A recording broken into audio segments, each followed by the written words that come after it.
saya dengan pasangan saya ingin akan menikah. Jadi kalau menikah itu kan banyak persiapan ya Kak. Jadi saya ingin mempersiapkan juga tentang kesehatan kami. Iya kan ya? Ya. Ya, baik.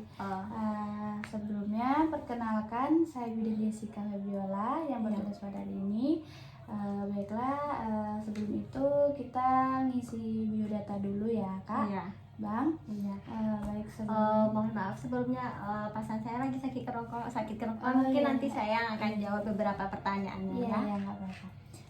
Sebelumnya dengan kakak siapa? Anissa. Abangnya? Husen. Iya.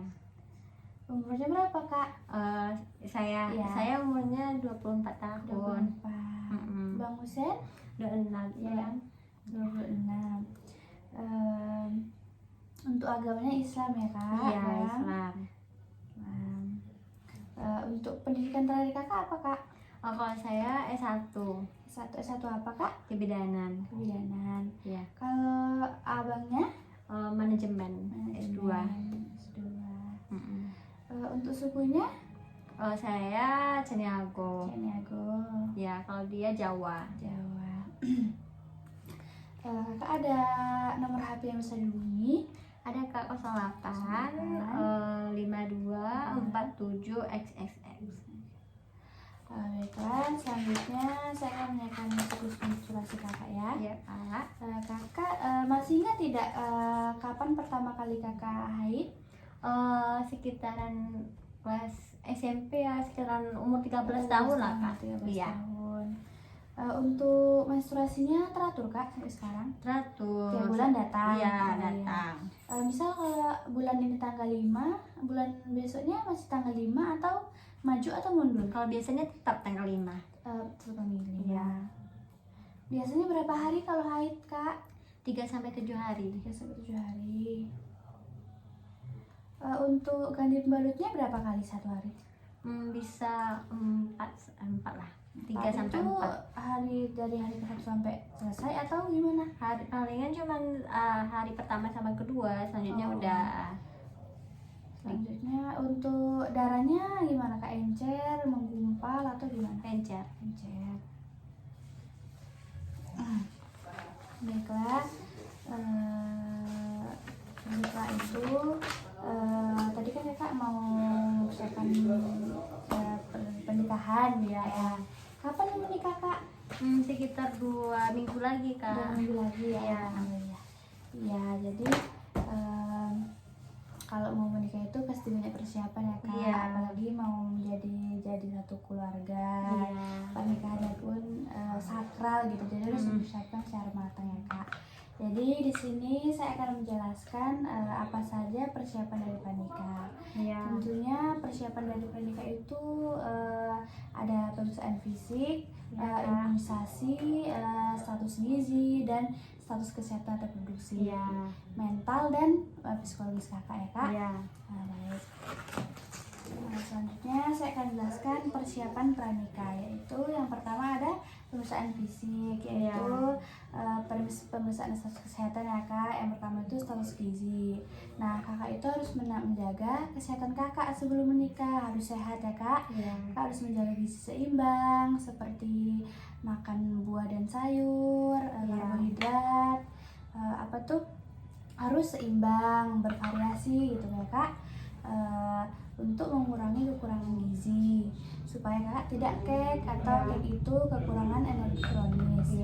Jadi kalau sebelum menikah itu nilainya tidak boleh kurang dari 23,5 ya Kak.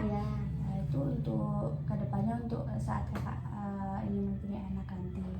Nah selanjutnya riwayat penyakit keluarga. Kenapa kita harus menanyakan riwayat penyakit keluarga? Karena itu berpengaruh ya Kak besoknya. Makanya kita dari sekarang harus tahu, mana tahu ada keluarga yang sakit jantung, hepatitis, atau gula, atau yang penyakit menurun gitu ya Kak. Selanjutnya itu adalah pemeriksaan laboratorium. Pemeriksaan laboratorium ini yaitu ada pemeriksaan darah rutin, Hb, trombosit, dan leukosit.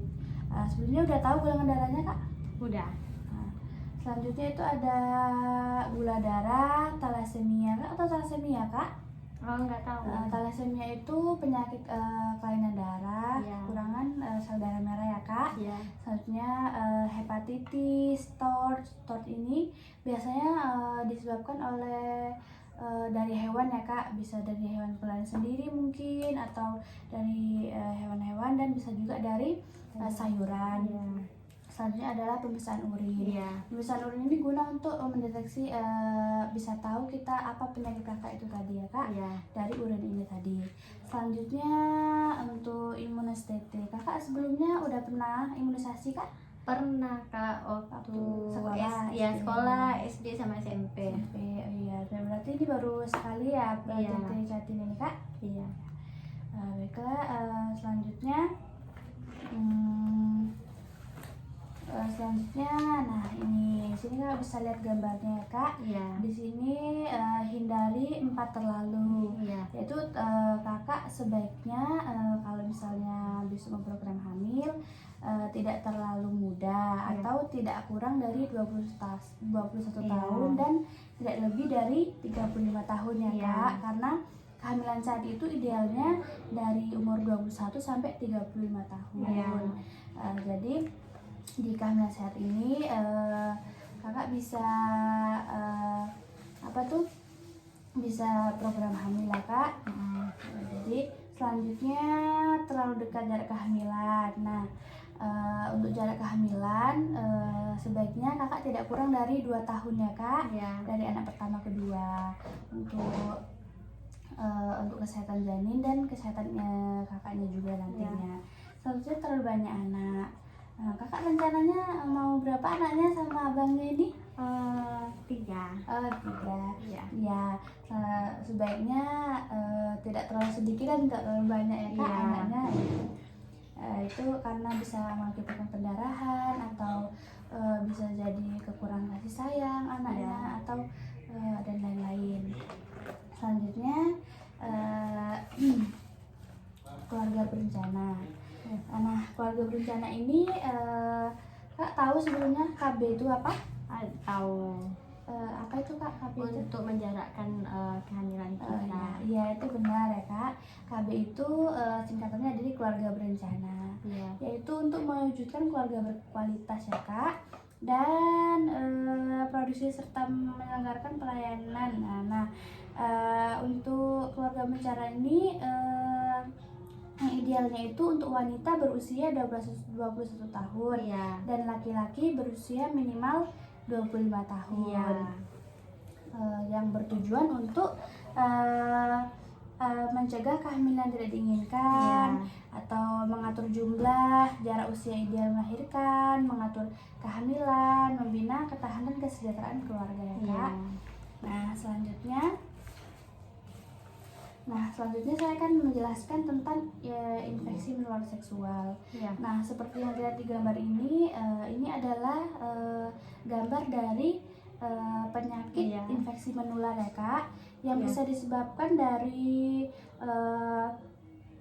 melalui hubungan seksual atau Iya. hubungan yang berganti-ganti pasangan, Iya. seperti itu Kak.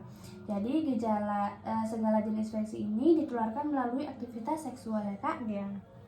Ya Bang Husen, dapat mengakibatkan gangguan pada alat reproduksi dan kehamilan. Iya. Seperti ini kalau alat reproduksi tadi Kak. Iya. Seperti ini ya Bang. Iya. Nah, selanjutnya itu infeksi menular seksual ini menular melalui hubungan seksual, baik itu hubungan seksualina dan melalui anus maupun oral, melalui mulut ya Kak. Bahkan walau hanya sekali berhubungan pun bisa jadi terkena HIV. Iya. Atau infeksi menular ini dapat menyebabkan dan infeksi menular seksual ini dapat menyebabkan kemandulan ya Kak. Iya. Gangguan pada kehamilan seperti berat badan bayi rendah, kematian pada janin, Iya. kelahiran prematur, infeksi kongenital, infeksi perinatal. dan gangguan perkembangan pada bayi. Iya. Nah, resiko infeksi menular ini yaitu resiko penyakitnya itu seperti sifilis, HIV atau AIDS, gonore atau kencing nanah, keputihan akibat infeksi, kanker mulut rahim. Iya. Selanjutnya, Selanjutnya, jenis-jenis infeksi menular seksual ini dapat dibagi menjadi 3 golongan ya Kak, Bang, yaitu yang pertama menimbulkan keputihan atau keluarnya cairan tidak normal dari saluran kencing. Contohnya seperti gonore atau kencing nanah, chlamydia, trichomonas, jamur, dan infeksi ya Bang, Kak. Nah, selanjutnya yang kedua itu menimbulkan luka atau koreng. Nah, yang ketiga ini berupa benjolan pada alat kelamin ya Kak. Contohnya seperti jengger atau kondiloma, limfogranuloma, venereum, granuloma, ineguneale, dan kutil. Nah, ini seperti gambar ini gonore ya Kak, atau kencing nanah tadi. Nah, gonore atau kencing nanah ini disebabkan bakteri Neisseria gonorrhea ya Kak. Gejala dan tanda-tandanya pada pria yaitu nyeri dan terasa panas pada saat buang air kecil ya Bang. Terus keluarnya nanah dari ujung penis dan nyeri atau bengkak pada satu testis ya Kak. Nah, selanjutnya gejala dari tanda-tanda pada vagina wanita yaitu terdapat keputihan atau cairan vagina ya Kak, kental berwarna kekuningan dan berbau ya Kak, rasa nyeri di rongga panggul dan dapat juga tanpa ada gejala. Nah, selanjutnya ini ada penyakit sifilis. Ini bisa dilihat gambarnya ya Kak. Nah, sifilis ini disebabkan oleh kuman Treponema dan pallidum. Gejala berupa infeksi kronis dan sistematik dengan 3 tahap, yaitu ada primer, sekunder, dan tersier ya Kak. Yang primer ini luka pada kemaluan tanpa rasa nyeri, biasanya tunggal. Nah, yang sekunder ini bintil atau bercak merah di tubuh, masa laten tanpa gejala klinis yang jelas. Selanjutnya yang tersier ini kelainan saraf, jantung, pembuluh darah, dan kulit ya Kak. Selanjutnya ini adalah herpes genitalis. Bisa dilihat gambarnya Bang, Kak. Nah, ini ya Kak. Untuk herpes genitalis ini disebabkan oleh virus herpes simplex ya Kak. Gejala dan tanda-tandanya berupa infeksi tanda tahap awal yaitu bintil-bintil berkelompok seperti anggur yang sangat nyeri pada kemaluan seperti di gambar tadi ya Kak. Nah, kemudian pecah dan meninggalkan luka yang kering, kemudian menggerak lalu hilang sendiri ya Kak. Gejala kambuh lagi seperti di atas, namun tidak lebih nyeri pada tahap awal. Bila ada faktor pencetus atau stres haid, makanan, minuman beralkohol, hubungan seksual berlebihan, dan biasanya hilang, timbul, dan menetap seumur hidup. Jadi ya hati-hati ya Kak, Bang, untuk selalu menjaga kesehatan itunya Kak. Selanjutnya itu adalah kandroid ya Kak, kandroid. Nah, ini bisa dilihat gambarnya Bang. Ini Kak, nah ini pada laki-laki dan ini pada perempuan. Selanjutnya itu kandroid ini penyebabnya adalah bakteri Haemophilus ducreyi. Gejala dan tanda-tandanya adalah luka dari satu yang sangat nyeri tanpa radang yang jelas. Nah, terus benjolan di lipatan paha yang sangat sakit dan mudah pecah. Selanjutnya itu adalah chlamydia. Bisa dilihat Kak gambarnya ya Kak, ini. Chlamydia ini penyakit ini disebabkan oleh Chlamydia trachomatis. Iya, Kak. Gejalanya itu keluar cairan dari vagina atau keputihan encer berwarna putih kekuningan, berbau, terasa nyeri di rongga panggul dan pendarahan setelah hubungan seksual. Iya.